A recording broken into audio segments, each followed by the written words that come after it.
আছি, সবাই সবাই আত্মীয় স্বজন। আমি মামুন সাহেবের সুরে শুনে যেতে চাই, আমরা যে কয়েকজন সংবাদকর্মী আছি,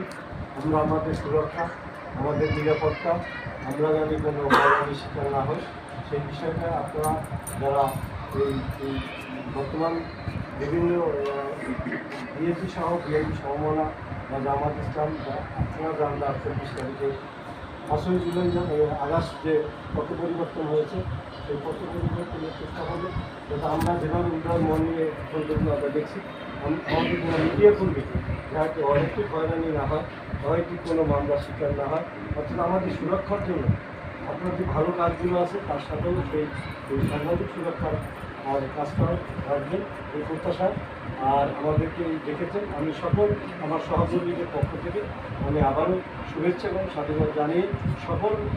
নেতাকর্মীদের বলবো, আমরা এই ছোট্ট শহর সবাই সবার ভাই, সবাই সবার আত্মীয়, সবাই স্বজন, আমরা যেন আমাদের একত্রিত হয়ে